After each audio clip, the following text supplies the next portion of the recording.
All right, so you're getting ready for a full stack developer interview, Oh, yeah. and you want to make sure you can really impress those hiring managers. Right. Well, today we're going to use Joshua Brown's YouTube video Okay. as our guide. Hmm. He has a ton of experience with these technical interviews, and he Yeah. really breaks down how to show them what you're made of. Cool. We're calling this our cheat sheet to acing this interview. I like it. Um, But what kind of things does he talk about, well, in this video? it's fascinating Yeah. because he goes beyond just the surface level. Uh-huh. It's not just about knowing the code. It's about understanding the why behind it all. Oh, interesting. The decisions, that lead to a really elegant solution. That makes sense. It's like getting a peek behind the curtain, right? Yeah, yeah. Oh, that's how experienced developers think about these problems. I see. So let's dive into one of the scenarios he presents. Okay. Imagine you're building an app and you need to integrate a third-party service like a payment gateway, Right. but sometimes those external calls can be slow Oh, yeah, for sure. and you don't want your users, just staring at a loading screen forever. Definitely not. So how do you handle that? Well, that's where asynchronous processing and queues come in. Okay. Joshua uses a great example with RabbitMQ, Mm-hmm. which is a message queue. Okay. Think of it like a to-do list Uh-huh. for your application. Okay. So when the API gets a request, Yeah. say for a payment, Right. it doesn't just sit there Okay. and wait for that third-party service to respond right away. Gotcha. It adds that request to the queue Okay. and lets the user know, hey, we got your request. Mm-hmm. We're working on it. I see. Yeah. So instead of blocking everything while it's waiting, Yeah. it's more like taking a number at the deli counter. Exactly. Right. You can go browse around Yeah. while your order is being prepared. Exactly. Yeah, this decoupling keeps the user interface responsive. Okay. And to give users real-time updates, you can use WebSockets Uh-huh. to send those notifications back Right. as things are happening. Yeah. So it's all about creating a smooth, seamless experience. Yeah. Even though you're relying on these external services, Right. that might not be super speedy. That makes a lot of sense. Yeah. So let's talk about how all of this actually works in JavaScript. Yeah. Because that's where things can get a little tricky Oh, yeah? when you're dealing with tasks that don't happen immediately. Right. I remember the first time I encountered callback hell, I nearly threw my computer out the window. Right. Callback, hell yeah. Yeah. What is going on? It's like a rite of passage Right. for JavaScript developers. Yeah. But it's also a fascinating example of how the language has evolved. Interesting. So callbacks were the first solution, Mm-hmm. but if you get too many nested callbacks, Right. you end up with code that's just impossible to read, maintain. It's like trying to untangle a giant ball of yarn. Exactly. You're like, where does this even go? Ugh. Yeah. So then came promises, Okay. which were a more elegant way to represent the eventual outcome Yeah. of an asynchronous operation. Gotcha. But the real game changer was asyncoate, Okay. which built upon promises to make asynchronous code Yeah. look and feel like synchronous code. So it's more readable. Much more readable. Yeah, okay. Yeah. Joshua actually talks about using asyncoate Ah. for database interactions and API calls in his own projects. Yeah. And he found that it made his code so much cleaner Definitely. and easier to debug, For sure. which isn't that what we all want? Absolutely. Code that actually makes sense when you come back to it a month later. Yes, 100%. And that's a key takeaway here, right? Understanding this evolution Yeah. of asynchronous JavaScript. Uh-huh. It helps you write better code, Yes, but it also helps you appreciate the decisions that go into different solutions. that's a good point. You can see how the language has evolved Yeah, to make handling those non-immediate tasks much smoother for sure. and more readable. Much more elegant. It's like going from writing on a stone tablet Uh-huh. to using a sleek modern laptop. Right. Okay, let's shift gears to a scenario we've all experienced. Okay. You're trying to sign up for something online. Yeah. You enter your email, Yeah. but it turns out you already have an account. Happens all the time. Right. Yeah. So what's the right way for the server to handle this from a technical standpoint? Well, this is where those HTTP status codes become really important. Okay. And the one you'd use here is 409 conflict. 409 conflict. Yeah, that tells the client, like, your web browser, Mm-hmm. hey, there's a conflict here. Okay. We can't process your request Right. because this resource, the email address already exists. So it's not just about saying like, hey, that email's taken. There's an actual language Exactly. that the server and client use Yeah, to yeah. communicate these situations. Interesting. Yeah, Joshua gives a great example of how this works in practice. Right. So The system checks if the email is already registered. Right. If it is, the API sends back that 409 conflict code Mm-hmm. along with a user-friendly message. Okay. Like it looks like you already have an account with us. Gotcha. So this ensures a smooth experience Right. and avoids confusion for the user. That makes sense. Yeah. So far, we've covered some really important back-end concepts, but let's shift our focus to the front end for a bit Okay. and talk about application performance. I Sure. mean, nobody likes a slow website, right? Right. We all want those pages to load quickly. Definitely user experience is everything. Yeah. And Joshua outlines several strategies Uh-huh. for making your applications run smoothly and quickly. Like what? Well, he talks about lazy loading, Okay. which is where you only load images and scripts Yeah. when they're actually needed. So it's kind of like packing for a trip. You wouldn't bring your entire wardrobe if you're only going for a weekend. Right. And then there's browser caching, Oh, yeah. which is like storing frequently used website data on your computer so you don't have to download it every time you visit the site. Saves a lot of time. Joshua also mentions minification and bundling, Mm-hmm. which basically makes your code file smaller Right. and more efficient. More efficient, yeah. Plus, using a CDN, Okay. a content delivery network, Yeah. helps distribute your content from servers that are closer to your users. I see. So that reduces those annoying delays. Yeah, makes sense. And he stresses the importance of regular performance audits, Okay. using tools like Google PageSpeed Insights. Yeah, it's like giving your application a checkup Right, to see where you can make things even faster. exactly. Yeah. Okay, before we move on to the next section, I want to touch on a collaborative coding practice Mm-hmm. that Joshua highlights. Okay. Pair programming. Oh, yeah. What are your thoughts on that? Well, pair programming is incredibly valuable. Okay. And it's more than just two people staring at the same screen. Right. It's about actively working together, Uh-huh. sharing knowledge, Yeah. and getting instant feedback on your code. I see. Yeah. Joshua talks about how pair programming helped him build more robust solutions, Oh, for sure. find and fix bugs more efficiently, Definitely. and even cut down on code review time. Yeah, it's like having another developer Right. looking over your shoulder, Yeah, catching potential issues before they turn into big problems. exactly. Yeah, And this collaborative approach isn't just for coding. that's true. It can be applied to any field where you need to solve problems, Yeah. brainstorm ideas, Mm-hmm. or just get a fresh perspective on things. Absolutely. It's all about leveraging the power of teamwork Yeah. and different viewpoints. Totally. We've covered a lot of ground already, We have. from handling asynchronous operations Yeah. to optimizing application performance, and even touched on the benefits of pair programming. Right. But we've got plenty more to explore. Oh, yeah. So stick around for part 2, Okay. where we'll dive into even more insightful tips Cool. and strategies to help you ace that full-stack developer interview. Looking forward to it. All right, see you there. Welcome back to our deep dive Oh, yeah. on acing your full stack developer interview. Mm-hmm. Remember, we're using Joshua Brown's insights Yeah. as our roadmap here Right. to help you stand out. Okay. And we're just getting started. Awesome. Let's jump into a question that really tests your understanding Yeah. of how web designs Okay. need to adapt to all those different devices out there. Mm-hmm. You know, it's a mobile-first world, Right. and your interviewer wants to know Yeah. that you can create experiences that work beautifully Mm-hmm. on any screen. Right. Right. So this is all about responsive web design. Okay. And it's more than just shrinking things down. It's about really understanding how people interact with your app Okay. on a phone Mm-hmm. versus a tablet versus a desktop. Right.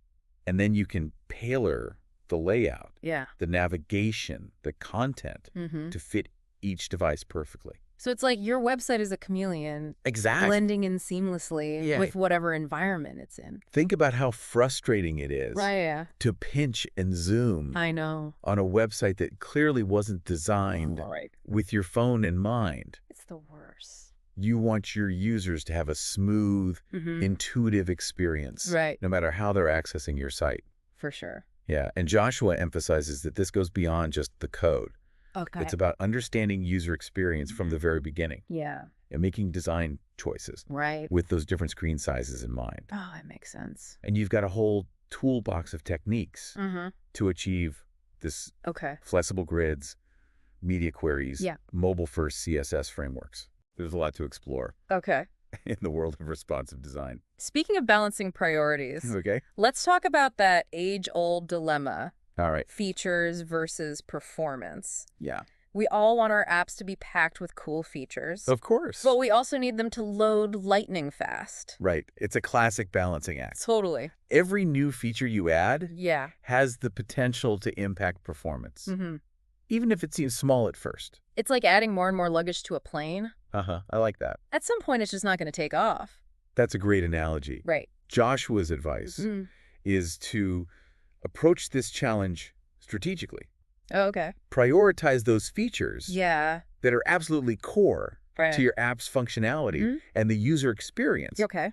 For those less critical features, Yeah. consider lazy loading Right. so they don't slow down that initial load time. I see. And remember, Yeah. performance optimization Mm-hmm. isn't a one-time thing. Mm-hmm. It's an ongoing process Uh-huh. of regularly auditing your app, Uh-huh. identifying bottlenecks, Right.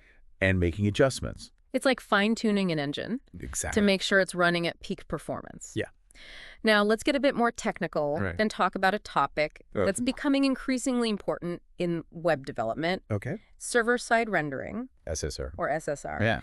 This might sound a bit intimidating, You know. but it's really about how your web pages Right. get rendered and delivered to the user. Exactly. So traditionally, Well- most of that rendering work happened on the client side, meaning the user's browser had to do all the heavy lifting. Right. All that work. But with SSR, Okay. a lot of that work happens on the server Yes. before the page even gets sent to the browser. Exactly. So it's like the difference between ordering a pre-assembled piece of furniture Uh-huh.